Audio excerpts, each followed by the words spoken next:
It's nice to sit together in these days. Thank God for karma.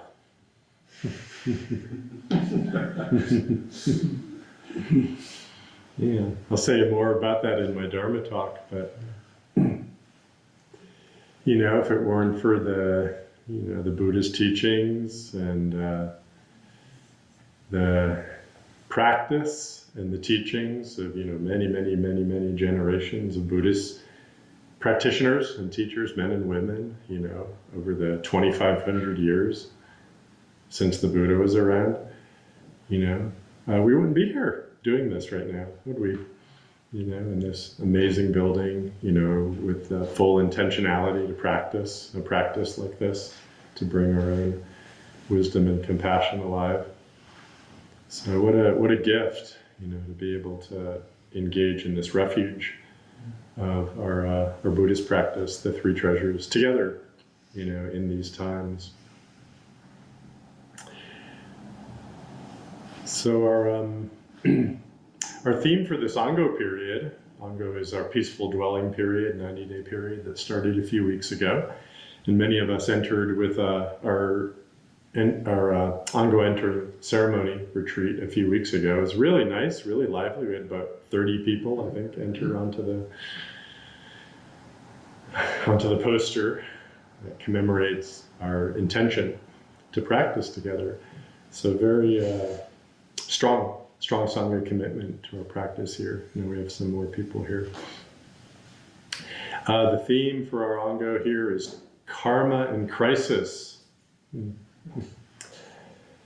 So I said a few words on that over the last few weeks, and I'll continue my remarks on this theme as they are coming to me. And I hope this is inspiring to you.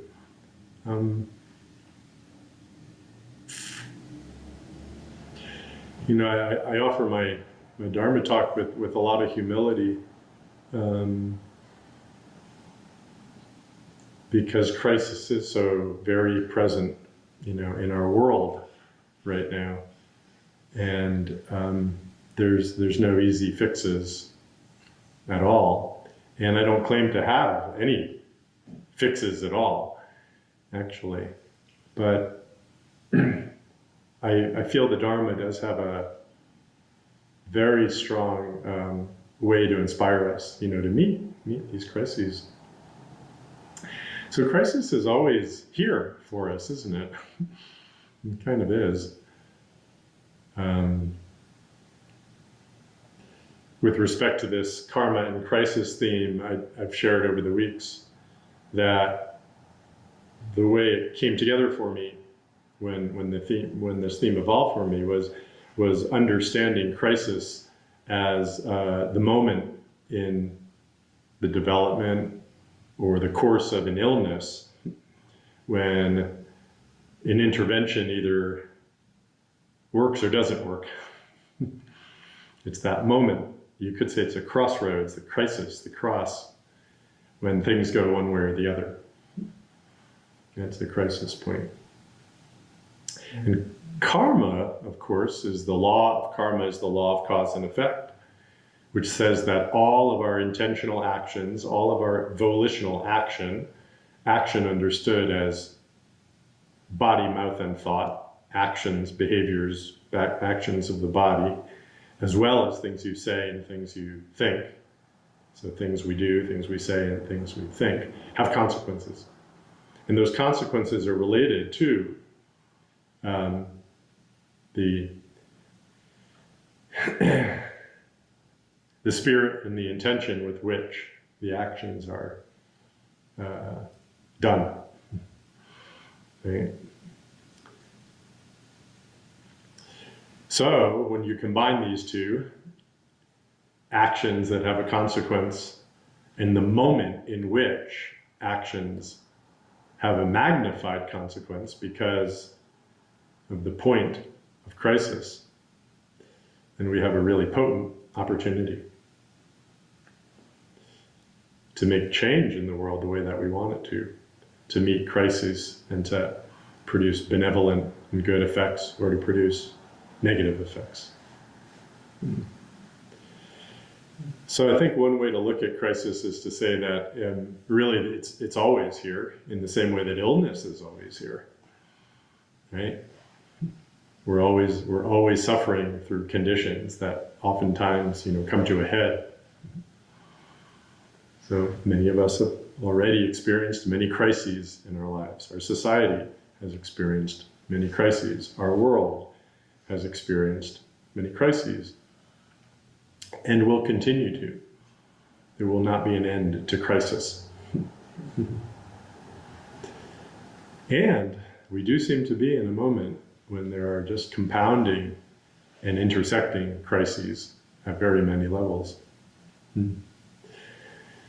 It's really alive for me, in a number of dimensions. And I share this just to share how these things have come alive for me just in the last few days. And I'm sure every one of us has similar stories. But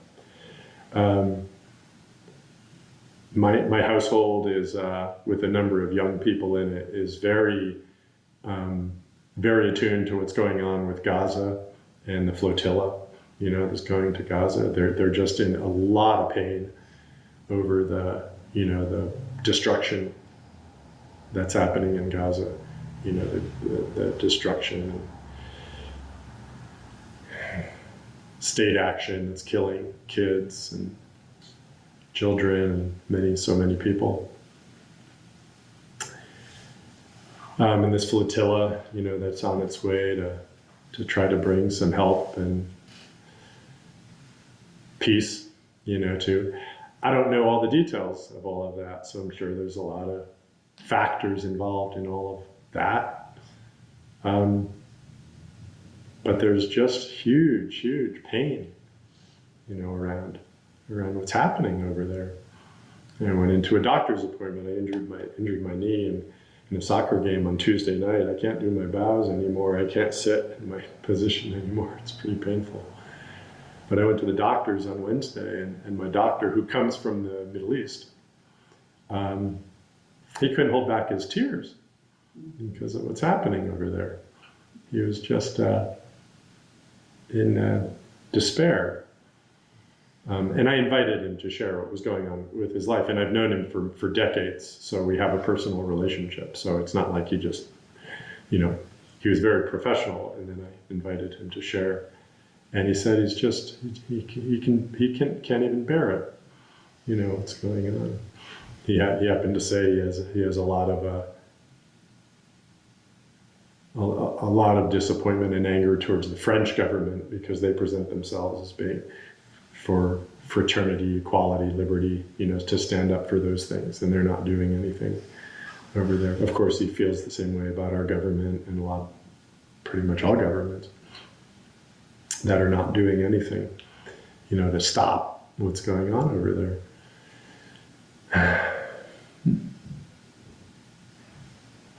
I mentioned how I have a student, a Zen student, a member of our Sangha, who has a brother who lives in Israel and who, for a period of time, was working for a company based in Israel.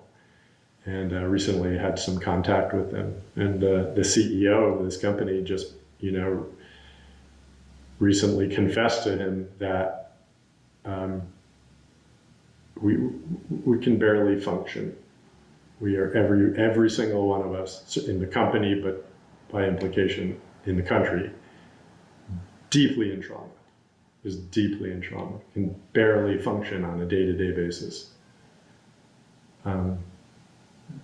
Just to hear that is just heartbreaking.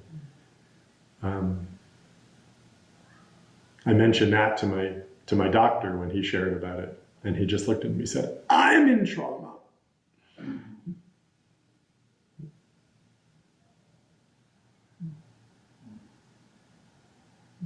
I was in a business meeting this afternoon with an executive team of a company down in Albuquerque.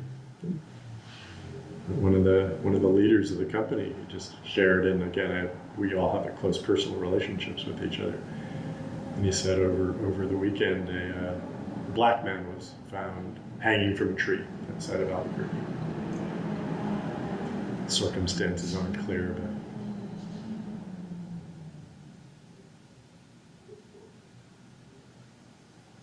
It's the trauma of that. Racial violence, or perhaps despair and depression, suicidal depression. Right?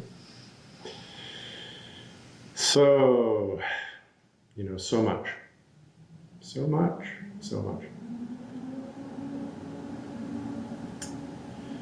So how to meet it? Yeah, how to meet it.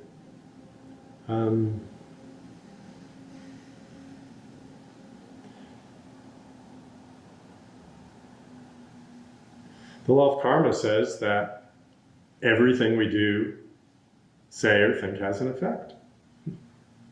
So we can have an effect. We can have an effect. Okay.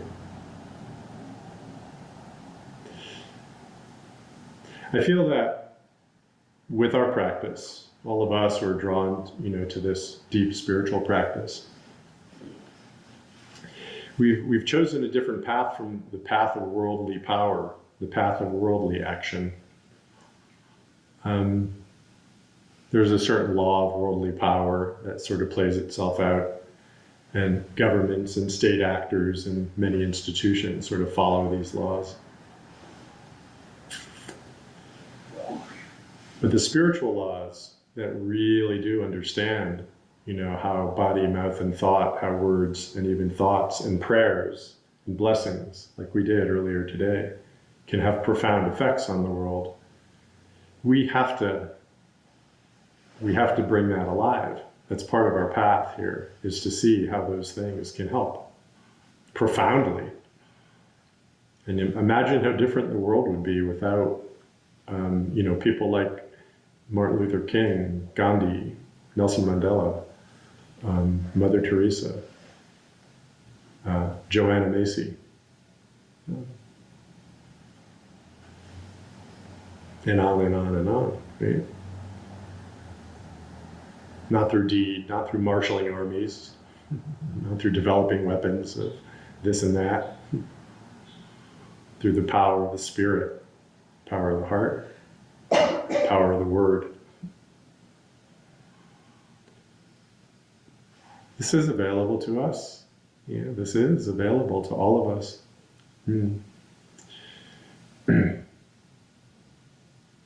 I want to offer a framing of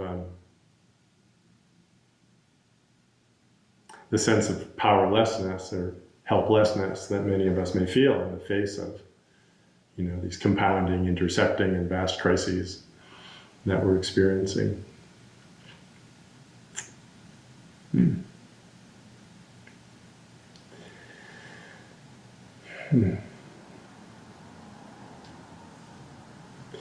So when we have this feeling of helpless, I think in one way, I feel like we have more power than we know, more agency than we know, more influence than we know. So we should lean into that, really discover that. But I think equally important, it's actually to recognize and to feel our helplessness completely. To feel it completely. Yeah. There's an important way of looking at the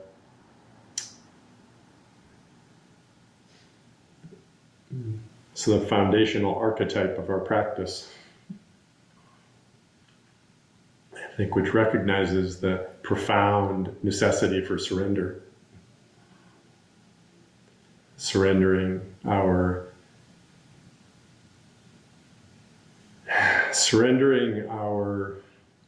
need to control,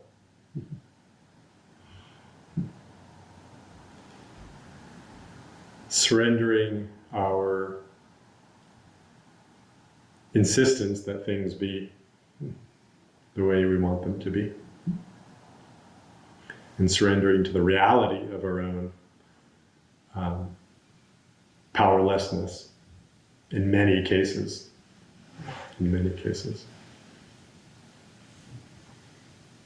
Yeah.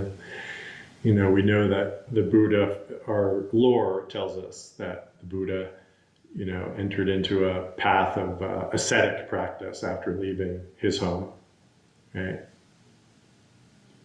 And I think it's worth saying, to that point that I said a few minutes ago about the path of worldly power and the path of spiritual power. When the Buddha was born, allegedly a seer woman, said that he would either be, Siddhartha, would either be a great prince king or be a great spiritual teacher. And according to the legend, his father, I think it was, wanted him to be the former and not the latter, and didn't want him to be the spiritual teacher. And that's why he kept him from seeing the travails of the world, right? And then he escaped, and he saw the travails of the world and his true destiny, you could say, presented itself to him. But then he went out and he engaged in this ascetic path, right, which was to try to really realize the truth of the nature of reality, the nature of humanity, the nature of suffering, so that he could do something about it. He could resolve it, for himself and for others. And he went right to the brink of death, which is the most potent place of helplessness that all of us will ever get to. And then nothing, when that time comes, nothing will help us. And we will pass over. And we will let go of this, this body. So he went right to that brink, completely helpless. And then according to the lore, a young girl actually came and offered him food, seeing him as destitute and dirty and emaciated. I don't know how many people were like this on the streets of Benares, or wherever he was at that time, and offered him some food, and he decided to take it. And it started him on this path of, taking care of himself.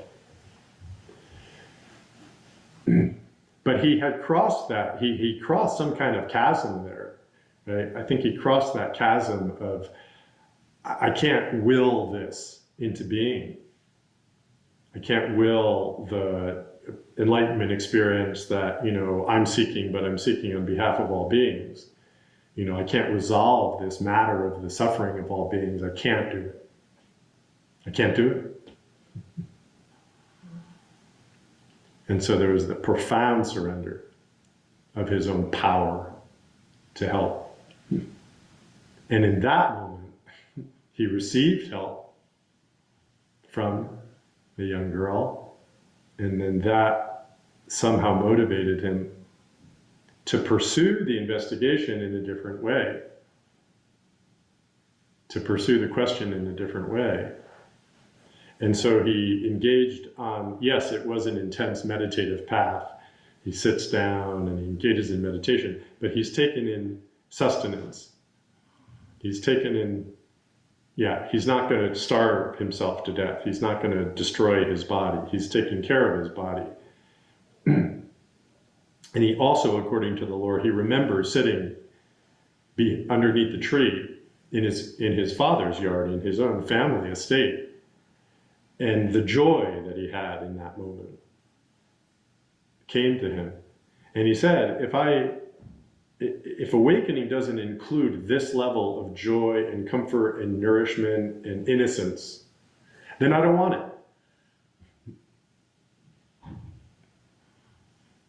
So it's got to include that. So he sat with that spirit, the spirit of having been completely at the brink, let go of everything, having the universe actually take care of him in the form of this girl, reconnecting with the joy of his youth and saying, yes, this is what I need to bring forth.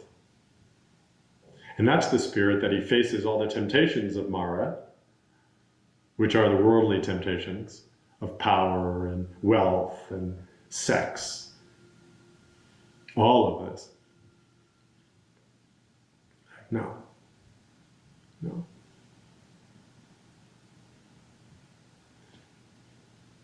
Okay. So I think what I want to bring out here, and what seems important to me here, is experiencing the helplessness completely. Right? So I think this very disturbing situation arises within us when we experience this gap between the world as it is and the way we want it to be. And we're heartbroken by the suffering we see. And we're heartbroken by the conditions that we're experiencing within ourselves. And we so much want them to be different. But there's that gap. And in that gap, all of our heart is expressing itself, including our helplessness. Experiencing the gap is where we find our power.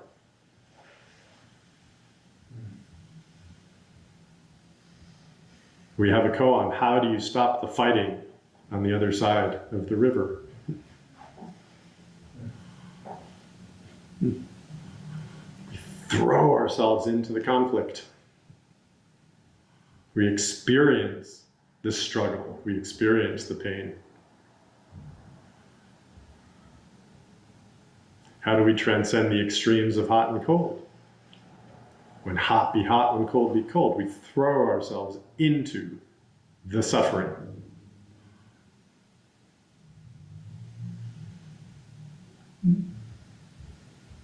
So how do we do that?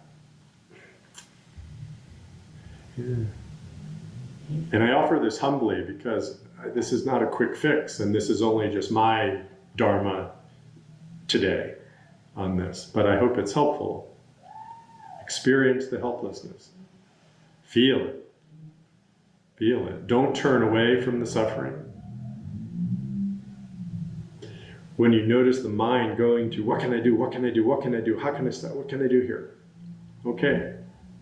Well, partly that motivation might be to stop you from feeling what you're feeling. Okay, yeah. All right. All right. That's going to go sideways. Right? If that's the intention underneath what you're doing, then the law of karma says that will produce a result that is coded with, whose DNA is aversion from pain. Craving for solution, craving for clarity, craving for moral high ground.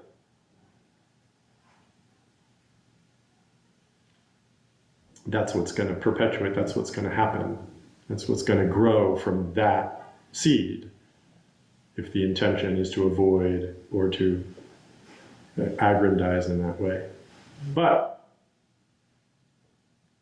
if the experience is, I'm willing to courageously throw myself into this whole experience, including my own feeling of helplessness, from there, something might arise. Something to say, something to pray, something to do.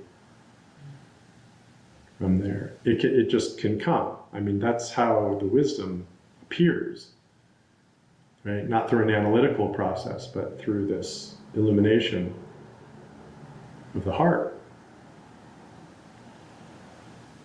Ah, okay, I do this. I say this, I pray this.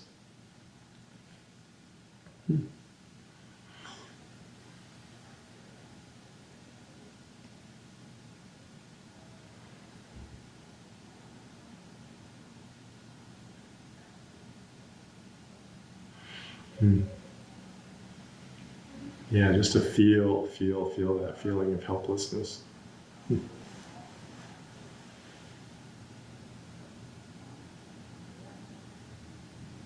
It turns into power, actually, very quickly. It can turn into that sense of power so quickly. And then I think, as we all do this in our own way, and then we influence each other in this way, and then we do this as collectives, and then things accumulate and amplify with each other. And we develop a kind of faith, a kind of a confidence, that what we're doing has an effect. Yeah. So Sangha is it's kind of an essential, mode of all this, because isolation is sort of the enemy of loving action. Right? The connection is the very ground of loving action.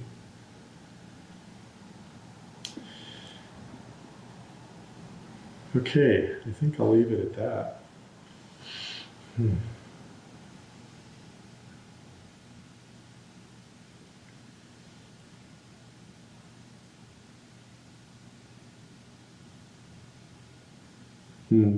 There was a bit that I read from the Lotus Sutra, actually, that on this that I thought was pretty resonant. So I think I will call that up. I thought I was done.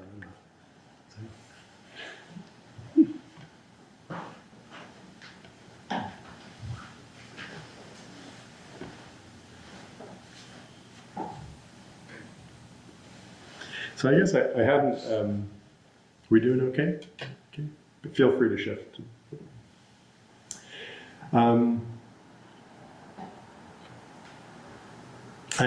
kind of just learned some of the layers of this, but through the course of his ministry, the Buddha presented a lot of practices and had a pretty strict regimen with his sangha, and many people had taken vows to become formal Buddhists, taken the precepts, and so they were all like really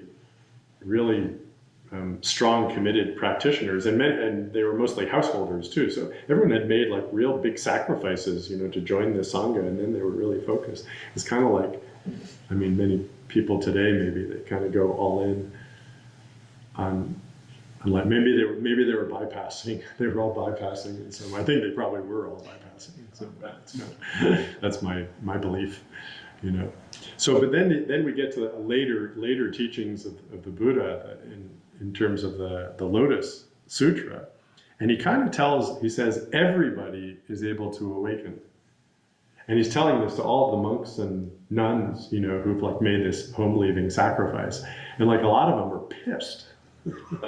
Like, wait a second, why did we have to make it? What do you mean it's open to everybody? They had that kind of mindset. But Shariputra, who you heard of, we recite in the Heart Sutra, at the beginning of the Heart Sutra, who's one of the most advanced of Buddha's Sangha, he's really relieved, and you would expect him, being one of the most advanced, who's made one of the most sacrifices, who's committed the most, he might be one of the more pissed ones from this, but he wasn't. He was the most relieved. And apparently he has these words because he was actually in this circle of blaming himself because he was never reaching this level of attainment that the Buddha had. He was practicing so hard and he wasn't attaining it. So he had this huge, self-critic there. And so Shariputra said, having already freed myself of fault, so he's kind of following the precepts behaviorally, right? He's doing all the right things. Hearing this, I am now also free from anxiety. Because even though he was doing all the right things, he was really racked with insecurity and anxiety because he didn't feel like he had really come awake. He kind of privatized the whole thing. He'd even professionalized it. I'm a monk. My job is to become enlightened.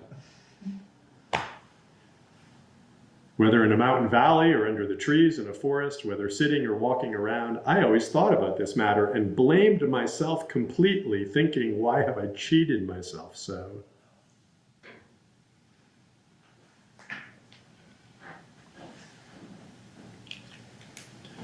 So I think we put, that what I take away from this is that we we're all capable of awakening, and that this awakening is just has to happen in life as part of our life. Okay, and when we kind of create this sort of super think that we have to be super people in terms of awakening or fixing the world, we do this profound injustice, certainly to ourselves, but we throw ourselves radically out of joint when we do that.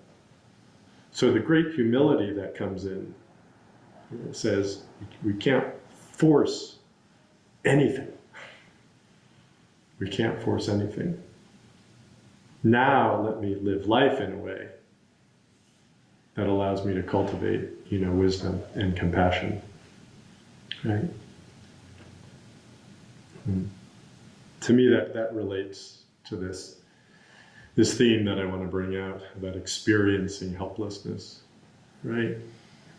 Right? Our ego really wants to make us something, and maybe it's the fixer too. Right? So really embrace our karma. Really embrace our karma. Thank God for karma. We can look at the karma we've created, the power that we've actually had and exercised to create the world we have right now, your world right now. And hence, what we can do in the future. Okay. Might not look like a big dramatic thing, the way we might want it to look.